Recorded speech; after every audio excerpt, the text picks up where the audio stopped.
Est-ce que si je poste une vidéo par jour sur TikTok, je vais forcément avoir des résultats ou pas? J'ai du coup posté une vidéo TikTok par jour et on va voir ensemble dans cette vidéo qu'est-ce que ça a fait. Est-ce que vraiment la seule solution pour avoir du succès et faire de l'argent sur TikTok avec la monétisation des vues, c'est tout simplement de poster régulièrement? Je pense sincèrement que c'est pas vraiment ce à quoi vous vous attendez en termes de résultats, donc vous allez voir.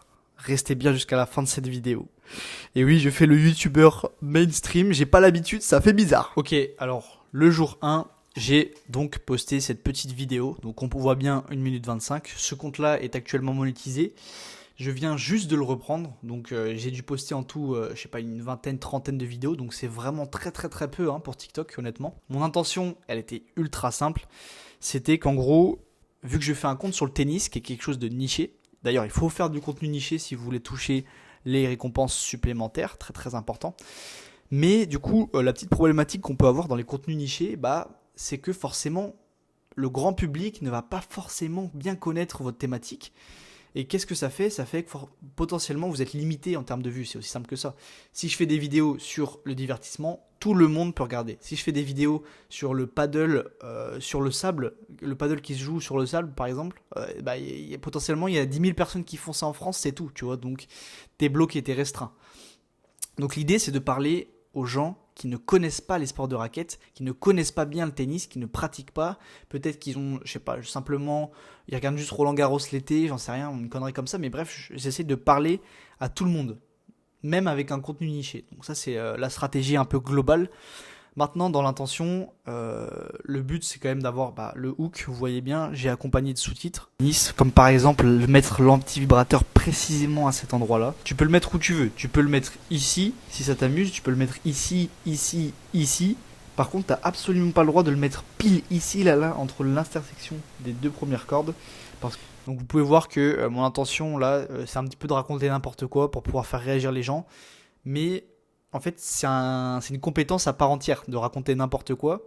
Pourquoi? Parce que si tu racontes trop n'importe quoi et que c'est cramé, en fait, que ça se voit, que tu racontes trop n'importe quoi, les gens ne prennent pas, les gens ne réagissent pas, les gens ne vont pas s'énerver, les gens ne vont pas commenter en fait. Donc, oui, je raconte un peu n'importe quoi, mais il faut bien le faire en fait. C'est pas juste tu dis des conneries au hasard et ça va marcher. Au tout début, je faisais trop ça en fait, j'allais beaucoup trop loin, ça se voyait que c'était du contenu qui était humoriste et ça se voyait que c'était faux en fait. Là, ça se voit un peu moins. Si tu connais pas le tennis, tu vas te dire ah attends mais est-ce que c'est vrai ce qu'il dit?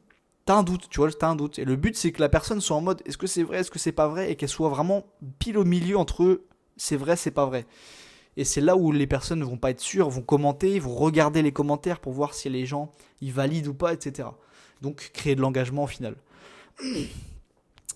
Pour cette vidéo, on a donc juste 2 commentaires et elle a fait 4000 vues. Ok, donc c'est plutôt bien parce que mes autres vidéos en fait faisaient 300 800 vues. Comme je vous ai dit, je viens de reprendre le compte, donc quand on reprend un compte, je sais pas, ça met bien, honnêtement, ça met bien plusieurs semaines, voire plusieurs mois pour vraiment être rodé, bien avoir un bon cadre, dire les bons mots, mettre les bonnes illustrations. Ça, même si j'ai toutes les compétences et j'ai tout dans mon cerveau, je connais tous les principes de TikTok dans mon cerveau, et quand je reprends un nouveau compte, ça prend un peu de temps parce que voilà, je suis pas, même si voilà, c'est, en fait, il y a la pratique et la théorie. J'ai toute la théorie dans ma tête, mais sur ce compte précisément, il faut que je sois bon.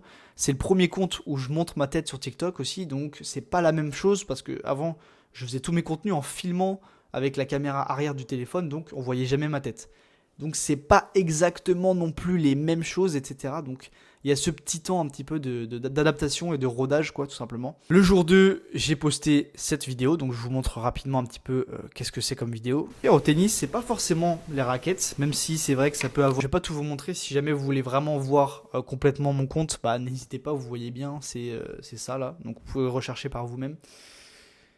Sur cette vidéo, mon intention était très claire.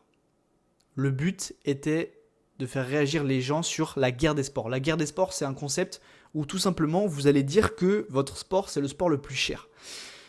Je connais par cœur ce concept parce que je l'ai fait des dizaines de fois sur mon autre compte où on voit pas ma tête. Et pour vous dire à quel point c'est un concept puissant, J'ai tourné une vidéo sur ce deuxième compte là où on voit pas ma tête.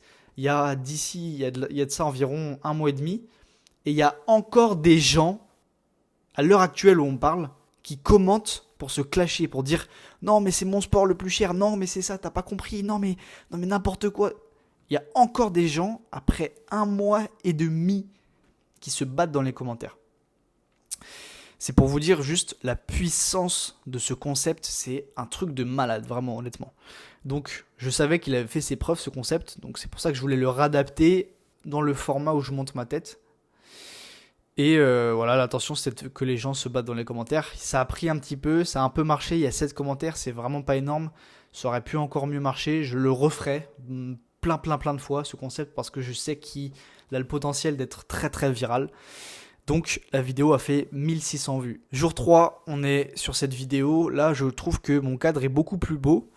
Je trouve que un petit peu Pinterest là, y a les couleurs qui matchent, le jaune des sous-titres avec le jaune de la balle, le noir de mon pull qui contraste avec le jaune, le noir ici, je trouve avec le petit blanc là, je trouve le cadre est beau.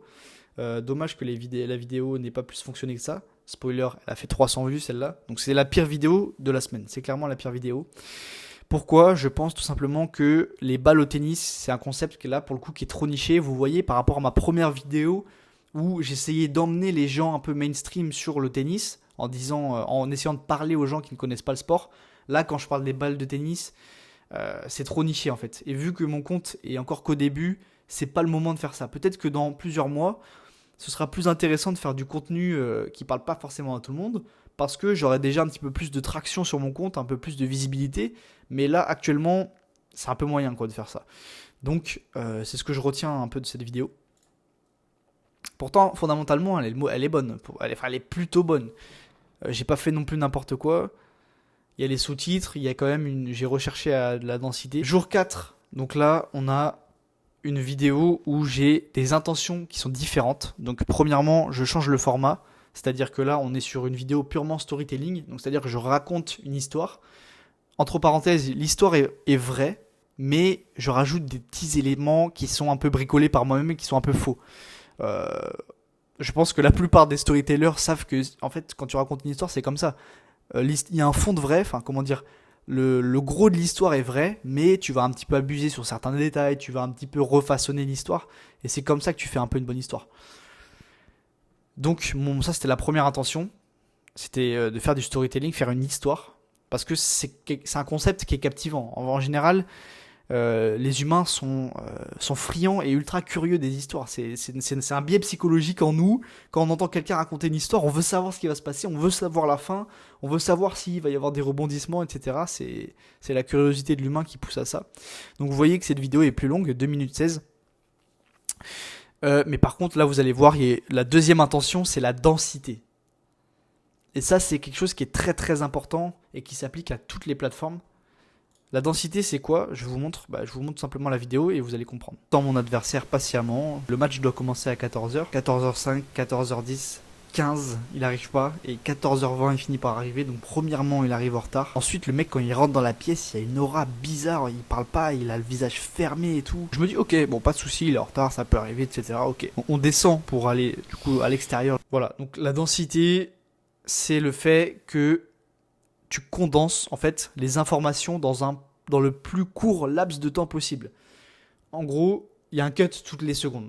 Vraiment, si vous prenez l'extrême de l'intensité, de la densité, ça va être MrBeast. MrBeast, il n'y a pas une seconde où tu peux décrocher, où tu peux t'ennuyer, où tu peux regarder par la fenêtre, regarder ailleurs, tellement c'est dense. Ça fait ta ta ta ta ta ta ta ta ta ta ta ta ta ta. Toutes les secondes, t'as une nouvelle, je sais pas, gemme, t'as une nouvelle pioche, pas une pioche, mais t'as une nouvelle, t'as une nouvelle graine de putain de plaisir, quoi. Tu vois ce que je veux dire? T'es overstimulé, tu peux pas partir de la vidéo. Et là, c'est ce que j'essaye de faire. Un mec qui fait ça très bien aussi sur TikTok, il s'appelle Victor, je sais pas quoi, il a plusieurs comptes. Et en gros, lui, c'est vraiment parlant parce que le mec, il dit juste une phrase à la fois. Et qu'est-ce que ça fait? Ça fait que du coup, ton contenu est super dense. Tu peux pas te répéter, tu peux pas redire la même chose. Tu vois ce que je veux dire? En fait, chaque mot, chaque phrase a pour but de faire rester la personne sur la vidéo. Et c'est ça qu'en gros que j'appelle la densité. Et qu'est-ce que ça va faire la densité? Ça va créer du watch time. Ça va créer de la rétention, voilà. C'est ce que j'ai oublié de mentionner, c'est que le plus important dans ça, c'est que la personne reste ultra longtemps dans la vidéo. Il va rester très très longtemps parce que il y a une nouveauté en fait à chaque fois. Ça va tellement vite, c'est tellement condensé et précis que la personne reste et donc finalement ça booste ton post parce que c'est ce qui plaît le plus aux plateformes, aux réseaux sociaux, c'est forcément la densité, c'est forcément le watch time. Plus les gens restent sur les applications, les sites, les réseaux sociaux, plus les réseaux sociaux font d'argent. Leur business model, c'est que tu restes sur leur plateforme, que tu scrolles, que tu consommes et que tu regardes leurs pubs. C'est le business model de YouTube, c'est le business model de TikTok et d'Instagram et de LinkedIn et de Twitter, etc. Le jour 5, on a donc cette petite vidéo. Remarquez que le tennis, c'est le sport des excuses par excès. Alors là, c'est un concept que j'ai absolument copié de A à Z. J'ai copié le hook. J'ai tout copié. Sur ce concept, j'ai tout copié. L'intention, c'était de faire réagir pareil, un peu en mode guerre des sports. Dans le sens où, là, je dis, le tennis, c'est clairement le sport des excuses. Et en gros, les gens vont soit dire, ouais, t'as raison. Soit ils vont dire, non, mais gros, le sport des excuses, c'est le badminton. Non, mais le sport des excuses, c'est ça. Donc, c'était un petit peu ça, l'intention de la vidéo. Là, vous pouvez voir qu'il n'y a pas de commentaires. Donc, ça veut dire que j'ai pas été assez percutant sur mes mots. Parce que ça, personne n'a commenté. Je pense que le watch time est plutôt bon. C'est pour ça qu'il y a quand même un bon nombre de likes par rapport aux vues, etc. Mais là, peut-être que j'ai pas été assez puissant sur les mots, etc. Ok, donc un flop aussi. 6e jour et dernier jour, c'est donc 2500 vues. Donc elle a plutôt bien marché pour mon compte, entre guillemets, pour l'instant. C'est exactement la même vidéo que celle qui a fait 4000 vues. T'as pas le droit de mettre ton anti-vibrateur. J'ai refait la même vidéo, mot pour mot. Donc là, ça vraiment, j'espère que ça peut peut-être vous aider à comprendre que TikTok, c'est vraiment une plateforme où on s'en fiche. Tu peux même poster la même vidéo quasiment tous les jours. Ça va rien faire parce que ta vidéo est proposée tout le temps à des nouvelles personnes. C'est le principe de TikTok, c'est que tu es tout le temps dans les pour toi et que du coup, tu vas voir tout le temps des nouveaux créateurs. Et d'ailleurs, pour ceux que ça intéresse, vous avez juste dans le premier lien dans la description, l'accès à mon school sur TikTok. Donc ici, c'est un groupe où on s'entraide. Vous avez accès à une formation TikTok complète où j'ai mis tout mon savoir sur l'application. Tout ça absolument gratuitement. Donc allez-y, faites-vous plaisir. La formation est juste là. Et pour les 10 premières personnes qui rejoignent, vous allez obtenir un petit cadeau surprise en bonus pour rejoindre cette communauté. Et vraiment, je déconne pas, vous allez voir que vous allez être choqués de la surprise. Le secret donc, entre guillemets, c'est qu'il faut avoir une intention derrière chaque vidéo. Là, vous avez vu que le fait de poster, moi, c'est la plus grosse erreur que je faisais au début, c'est que je postais sans vraiment avoir une intention. Je me disais, ok, objectif, poster tous les jours. Et je pense qu'il y en a tellement qui sont dans cette situation. Le problème de ça, c'est que du coup, tu postes pour poster. Et du coup, tu passes moins de temps sur ta vidéo, tu réfléchis moins, tu te casses moins la tête. Parce qu'en fait, ton cerveau, l'objectif qu'il cherche, c'est poster la vidéo. C'est pas faire une bonne vidéo, c'est poster la vidéo. Quand tu dis je poste tous les jours, alors que si tu mets une intention, ton cerveau il est focus sur l'objectif de créer vraiment, de réaliser cette intention en fait finalement. Et donc du coup ça finit par avoir une meilleure vidéo et ramasser un paquet d'argent parce que c'est le but de faire. C'est le but de TikTok tout simplement. Concernant moi les leçons que je tire de cette petite expérience, c'est que je vais continuer de m'appuyer sur mes victoires. Vous avez pu voir qu'il y a 2 vidéos qui ont fonctionné, même si ça fait rien, ça fait 2 euros, c'est pas 1 euro, 2 euros en tout en termes de récompense. Mais elles ont fonctionné par rapport aux autres, je veux dire, par rapport à ce compte. D'ici quelques semaines, ça va faire des centaines de milliers de vues, des millions de vues peut-être, je l'espère, je pense. Il faut s'appuyer sur ces victoires. Ça veut dire que là, on a vu que le concept a 4000 vues, je l'ai refait, il a fait 2000 vues. Alors que toutes les autres, entre ces 2 vidéos, elles ont fait 300, 800 vues, 1000 vues. Ça veut dire que ce concept-là, il fonctionne sur TikTok, il fonctionne sur les réseaux sociaux. Et pour dire, même la première vidéo qui a fait les 4000 vues sur TikTok, elle a fait 20 000 vues sur Instagram. Donc ça veut dire quelque chose, l'algorithme ne ment pas. Même si c'est vrai qu'il y a un facteur chance sur TikTok, si les 2 algorithmes différents me disent que cette vidéo performe mieux que les autres, ça ment pas, ça veut dire qu'il y a quelque chose dedans. Peut-être c'est ma façon de parler, peut-être c'est le hook qui a été meilleur, mais je pense plutôt que c'est le concept qui est le meilleur. Donc je vais la refaire encore, mais peut-être même 3 fois, je sais pas. Et je vais essayer de me poser, me dire, ok, comment je peux refaire la vidéo, mais de faire en sorte que cette fois elle atteigne 100 000 vues, elle fasse plus de vues. Comment je peux la refaire en mieux, tout simplement. Les intentions pour mes prochaines vidéos, ça va être de me concentrer sur le fait d'illustrer dans son hook.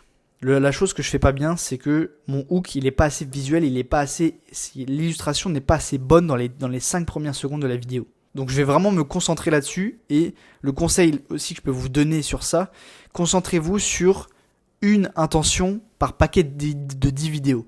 C'est-à-dire que là, dans mes prochaines 10 vidéos, je me concentre juste sur illustrer les 3-5 premières secondes. C'est ultra précis. Une fois que j'aurai fait ça, les 10 prochaines vidéos, ok, je vais voir, déjà je vais récolter la data, donc je vais voir ce que ça a fait de se concentrer sur est-ce que j'ai eu plus de vues ou pas, est-ce que machin, ok. Une fois que j'aurai fait ça, je vais me dire, ok, c'est vrai que j'ai eu des meilleurs résultats, maintenant qu'est-ce que je peux mieux faire? Ok, peut-être que, je sais pas, c'est ma rétention qui est pas bonne, ah mais y a un problème, ok. Bah sur les 10 prochaines vidéos, je vais me concentrer sur ce problème-là. Donc concentrez-vous sur une intention à la fois et faites-le sur plusieurs vidéos. Parce que si vous vous concentrez sur une intention et que vous la faites sur une seule vidéo, bah vous n'aurez pas la data, vous comprenez que vous n'aurez pas assez de recul en fait. Cette vidéo aussi permet de l'authenticité, de vous montrer que voilà, il y a des fois on fait des semaines où on fait pas de vues. Ça peut arriver que là, vous avez vu sur cette semaine, du coup j'ai pas fait d'argent sur TikTok. Sur mon autre compte, du coup j'ai pas publié, donc j'ai fait absolument aucun euro sur cette semaine. C'est bien de vous montrer les belles choses sur les réseaux sociaux. C'est aussi bien de vous montrer que des fois ça marche pas comme on veut. Et voilà, c'est le jeu. Et la semaine prochaine je serai meilleur. Vous allez voir, je vais appliquer ce que je vais vous dire, je vais mieux illustrer mes hooks. Et je ferai plus d'argent. Si tu veux voir la suite, parce que du coup je referai la même vidéo probablement la semaine prochaine ou celle d'après, donc abonne-toi si tu veux savoir si mon intention pour les prochaines vidéos a fonctionné ou pas. Je te fais des gros bisous mon ami, merci d'avoir suivi cette vidéo. Ciao.